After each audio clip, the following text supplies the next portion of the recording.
Shalom saudara-saudara yang saya kasihi dalam Tuhan Yesus. Pada beberapa waktu yang lalu saya sempat mendengar khotbah dari Pendeta Dr. Yakob Nahuai dengan tema khotbahnya Aku Harus Mati.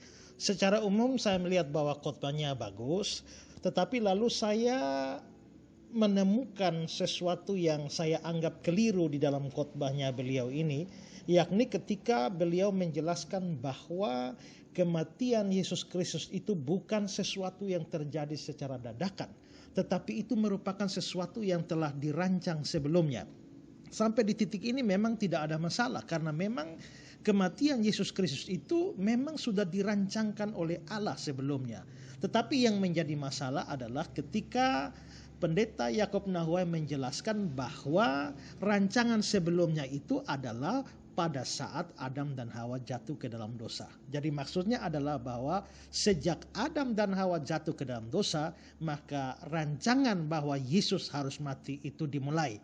Atau dengan kata lain, rancangan bahwa Yesus akan mati itu dirancang pada saat Adam dan Hawa sudah jatuh ke dalam dosa. Lebih jelasnya, saudara mendengarkan cuplikan khotbah Pendeta Yakob Nahuai berikut ini. Hal yang pertama, kematian Yesus Kristus bukanlah sesuatu yang terjadi tanpa rancangan.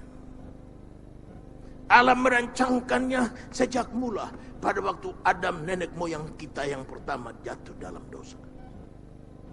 Sejak Adam dan Hawa jatuh dalam dosa, program Yesus mati dirancangkan pada saat itu.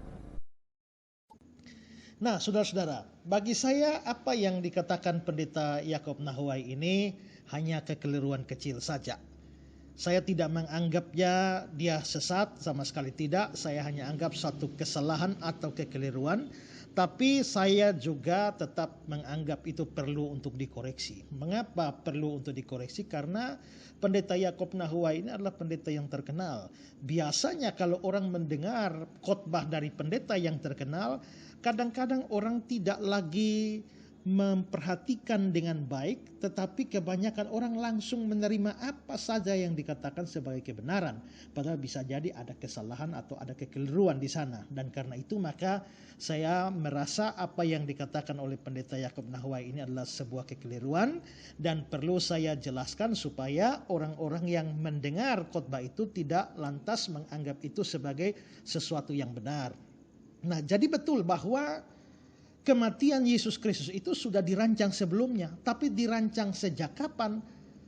Bukan dirancang pada saat Adam dan Hawa jatuh ke dalam dosa sebagaimana yang dikhotbahkan oleh Pendeta Yakob Nahuai tadi. Tetapi rancangan keselamatan ini, rancangan bahwa Yesus akan mati menebus dosa ini, atau dengan kata lain, rancangan penebusan dosa ini sudah direncanakan sejak dari kekekalan. Kalau kita misalnya melihat, saya berikan beberapa ayat ya. 1 Petrus 1 ayat 18 sampai 20. Dikatakan di sana begini. Sebab kamu tahu bahwa kamu telah ditebus dari cara hidupmu yang sia-sia. Ini lagi bicara penebusan ya. Kamu telah ditebus dari cara hidupmu yang sia-sia, yang kamu warisi dari nenek moyangmu itu bukan dengan barang yang fana, bukan pula dengan perak atau emas, melainkan dengan darah yang mahal, yaitu darah Kristus. Ini jelas bicara tentang penyaliban atau kematian Kristus. Dengan darah yang mahal, yaitu darah Kristus yang sama seperti darah anak domba yang tak bernoda dan tak bercacat. Ia di sini jelas adalah Yesus. Ia telah dipilih sebelum dunia dijadikan. Dipilih untuk apa? Dipilih untuk menebus dosa. Dipilih untuk memberikan atau mengorbankan dirinya dan mencurahkan darahnya. Jadi ia telah dipilih sebelum dunia dijadikan, tapi karena kamu baru menyatakan dirinya pada zaman akhir. Jadi dari sini jelas bahwa Yesus dipilih untuk menebus dosa, atau Yesus ditentukan untuk mati menebus dosa, itu bukan dimulai pada saat Adam dan Hawa jatuh dalam dosa, tapi itu sudah dimulai sebelum dunia dijadikan. Nah, kalau kita membandingkan dengan ayat lain, misalnya dari 2 Timotius 1 ayat 9 dan 10. Di sana dikatakan begini. Dialah yang menyelamatkan kita dan memanggil kita dengan panggilan kudus, bukan berdasarkan perbuatan kita, melainkan berdasarkan maksud dan kasih karunia sendiri yang telah dikaruniakan kepada kita dalam Kristus Yesus sebelum permulaan zaman.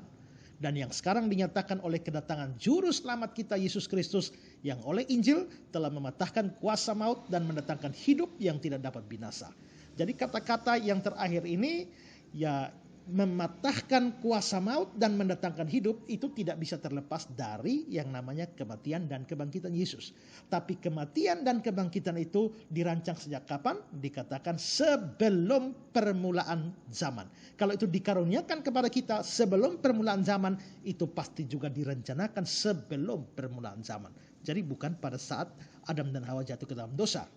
Lebih jelas, saya tambahkan satu ayat di Efesus pasal yang ketiga ayat yang ke-8 sampai 11. Kepadaku yang paling hina di antara segala orang kudus telah dianugerahkan kasih karunia ini untuk memberitakan kepada orang-orang bukan Yahudi kekayaan Kristus yang tidak terduga itu.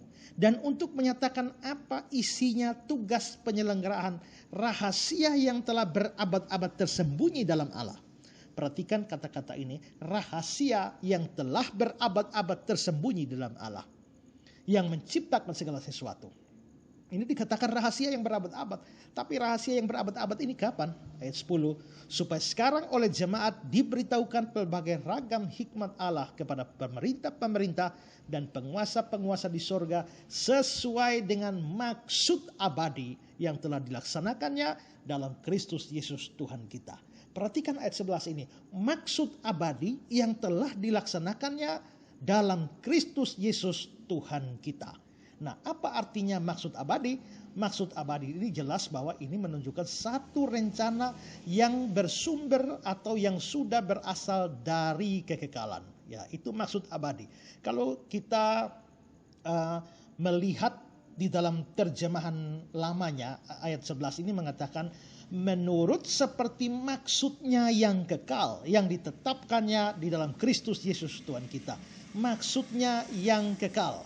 Sedangkan di dalam ayat terjemahan bahasa Indonesia sehari-hari dibilang Allah melakukan itu sesuai dengan rencana yang kekal. Rencananya yang kekal yang dilaksanakannya dengan perantaraan Kristus Yesus Tuhan kita. Jadi ada kata abadi, ada kata kekal. Jadi kesimpulan dari semuanya ini adalah bahwa rancangan Allah untuk penyelamatan dunia yang melibatkan kematian Yesus di dalamnya itu sudah dirancangkan di dalam kekekalan atau sebelum permulaan zaman. Jadi adalah keliru, adalah salah kalau pendeta Yakob Nahuai berkata bahwa rancangan keselamatan bahwa Yesus harus mati itu dirancangkan sejak dari Adam dan Hawa jatuh dalam dosa. Itu kira-kira komentar saya terhadap khotbah pendeta Yakob Nahuai. Tapi sekali lagi saya katakan bahwa dengan kekeliruan ini saya tidak menganggap pendeta Yakob Nahuai sebagai seseorang yang sesat atau mengajarkan ajaran sesat. Tidak. Saya hanya menganggap ini kekeliruan kecil saja, tapi itu penting untuk dikoreksi supaya orang-orang yang mendengarkan khotbah tersebut tidak menganggap bahwa itu sebagai kebenaran. Demikianlah yang dapat saya sampaikan. Kiranya ini boleh berguna bagi saudara sekalian. Tuhan Yesus memberkati.